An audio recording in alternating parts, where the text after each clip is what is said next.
กาลครั้งนั้นยังมีข้าทาสเขาอีกคนหนึ่งซึ่งภายหลังต่อมาก็ได้รับการยกย่องให้เป็นศาสดาจารย์เจ้าลัทธิใหญ่เช่นเดียวกันกับท่านปุรณกัสสปะเหมือนกันชีวประวัติของท่านศาสดาจารย์ผู้นี้มีอยู่ว่าเดิมทีเมื่อเขาคลอดจากคันมารดาซึ่งเป็นทาสีอยู่ในตระกูลหนึ่งนั้นเขา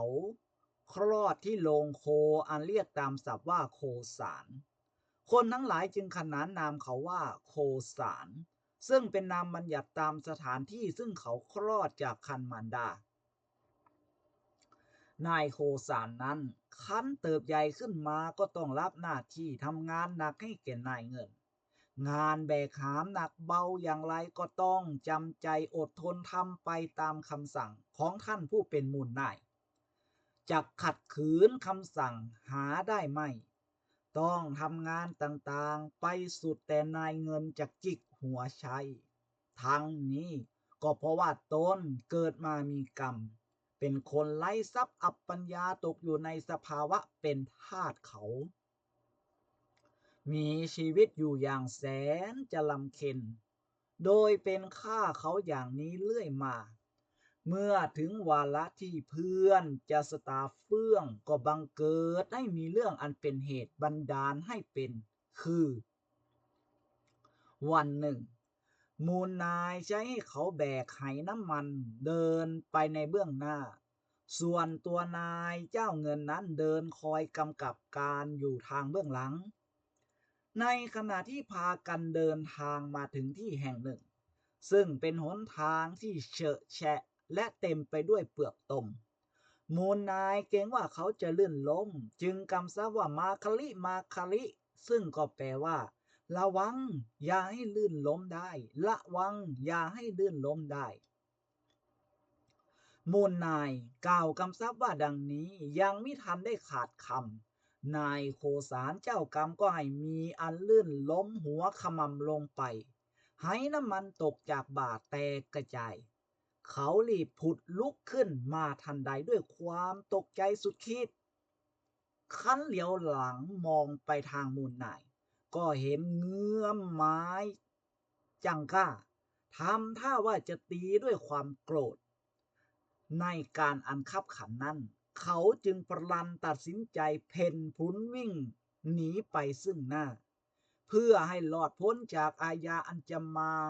ต้องกายตน มูลนายนั้นก็ใช่ชั่วเมื่อเห็นเจ้าทาสของตัวมันมาวิ่งหนีไปซึ่งหน้าเช่นนั้นจึงพลันวิ่งแล่นกวดตามไปติดๆพอวิทย์จะถึงตัวก็เงื้อมมือไปช่วยใช่ช่วยชายผ้านุ่งได้แล้วสุดเอาไว้นายโคสารทาสผู้มีความผิดซึ่งหมดสติไม่มีความยั้งคิดอะไรอีกแล้วในบัดนี้ ก็แก้ผ้าออกด้วยสับไววิ่งแล่นไปแต่ตัวเปล่าโดยหาผ้านุ่งผ้าห่มมิได้ขานวิ่งหนีมูลนายตนไปสู่ประเทศที่ไกลพอประมาณ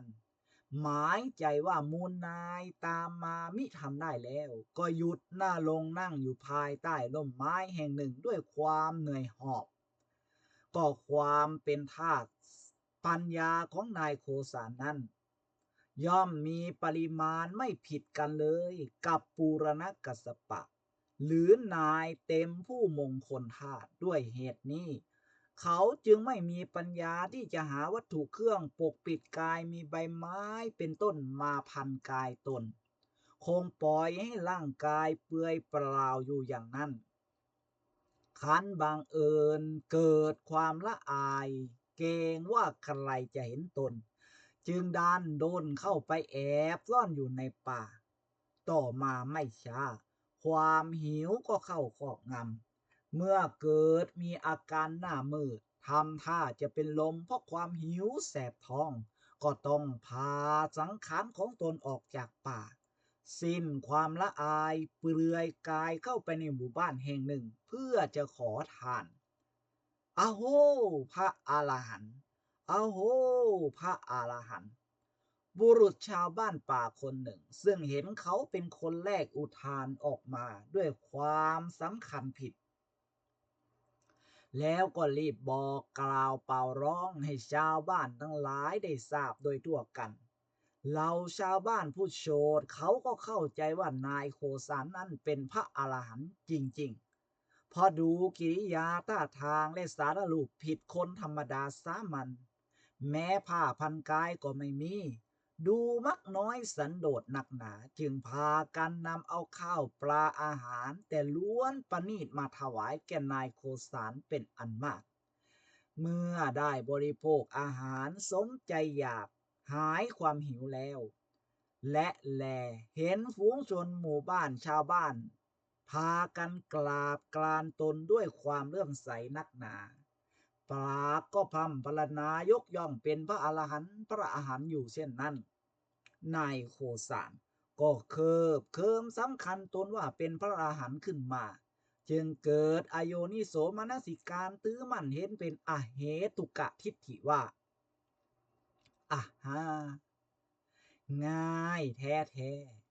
คือว่าการได้บรรลุคุณวิเศษสำเร็จเป็นพระอรหันต์ช่างเป็นการง่ายได้เป็นการบังเอิญโดยแท้หาเหตุหาปัจจัยอะไรไม่ได้ดูแต่อาตมานี้เถิดเป็นไรความบากบั่นความเพียรอันเป็นเหตุเป็นปัจจัยอาตมานี้ได้เคยกระทำเสียสักเท่าเมื่อไหร่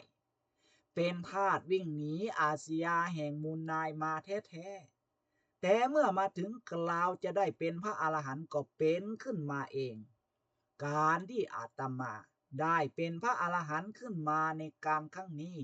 ไม่ใช่ว่าอานุภาพแห่งปัจจัยอะไรที่เคยมีมาเมื่อจะว่ากันโดยที่ถูกที่ควรแล้วได้เป็นพระอรหันต์ขึ้นมาก็เพราะกิริยาที่อาตมาไม่นุ่งผ้าฉะนั้นภาวะที่ไม่นุ่งผ้านี้จึงเป็นบรรพชาเพศที่ประเสริฐก่อให้เกิดความเคารพนับถือมากมายต่อจากนี้ไปอาตมาจะอธิษฐานบรรพชาจะไม่นุ่งห่มผ้าจะไม่นุ่งผ้าห่มผ้าเลยเป็นอันขาดนายโคสานผู้เป็นพระอรหันต์โดยบังเอิญดำริจิตคิดชนนี้แล้วก็สำแดงกิริยาขึมซอเจตนาว่าตนเป็นผู้สันโดษมักน้อยนักหนาแม้ว่าจะมีผู้นำเอาผ้านุ่งผ้าห่มมาให้เพื่อนก็ปฏิเสธเสียประพฤติปฏิบัติตนเป็นคนไม่นุ่งห่มผ้าเลยถือเพศเป็นอเจลกไม่มีผ้าพันกายอยู่อย่างนั้นเป็นเวลานานภายหลังต่อมาก็ปรากฏว่าได้มีคนโฉดเขาไร้ปัญญาพากันมาเคารพนับถือมากยิ่งขึ้นเขาจึงตั้งตนเป็นคณาจารย์ขนานนามตนเองเสียอย่างไพเราะว่ามัคคริโคสารศาสดาจารย์โดยถือเอาคำมูลนายเดิมกำซับสั่งในขณะที่ตนจะหกล้มทำไหน้ำมันแตกว่ามาคาริผสมเข้ากับชื่อเดิมซึ่งเป็นกิริยาที่ตนคลอดจากคันมารดาในโรงโคว่าโคสารสำเร็จเป็นนามบัญญัติว่ามัคคริโคสารศาสดาจารย์ก็แนวคำสอนที่ท่านมัคคริโคสารศาสดาจารย์สั่งสอนเหล่าสาวกแห่งตนอยู่เนืองๆนั้นมีข้อความสำคัญต่อไปนี้ไม่มีเหตุไม่มีปัจจัยเพื่อความเศร้าหมองแห่งสัตว์ทั้งหลายสัตว์ทั้งหลายหาเหตุมิได้หาปัจจัยมิได้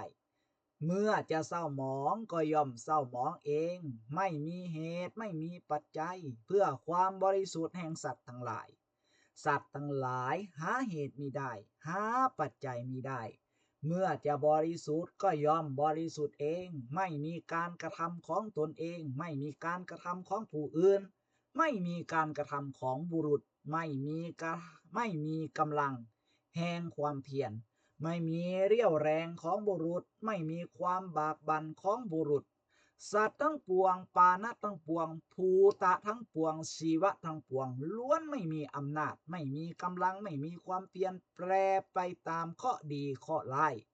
แปรไปตามความประจวบเหมาะแปรไปตามความเป็นเองย่อมเสวยสุขเสวยทุกข์ในชาติต่างๆ สภาวะมีกำเนิดเป็นอาทิที่ชนพาลและบัณฑิตเล่ล่อนท่องเที่ยวไปด้วยความหวังว่า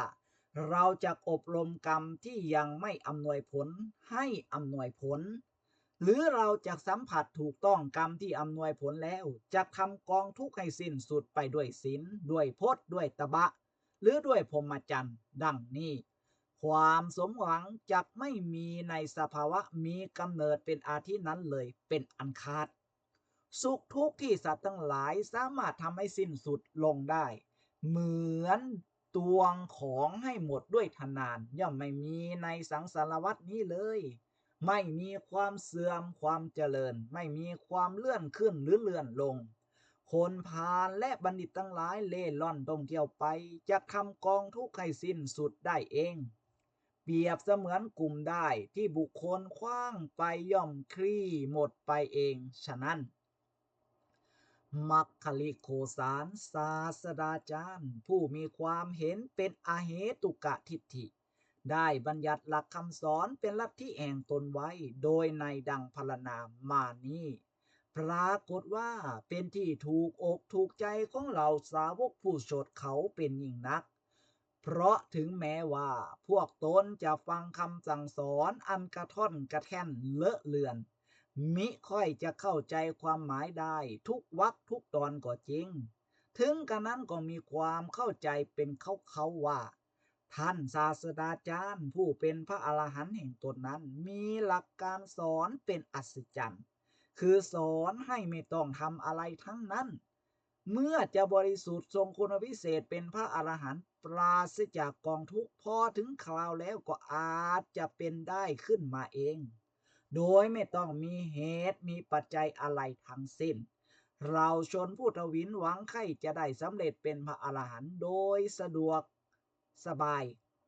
ได้ตามสันดานมักง่ายเหล่านั้น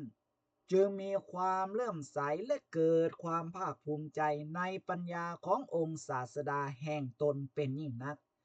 ต่างก็พากันนำเอาหลักการอันผิดไม่เข้าท่าเหล่านี้ไปพร่ำสาธยายเพื่อจำให้ขึ้นใจโดยหมายว่าเป็นคำสอนอันประเสริฐสำหรับตน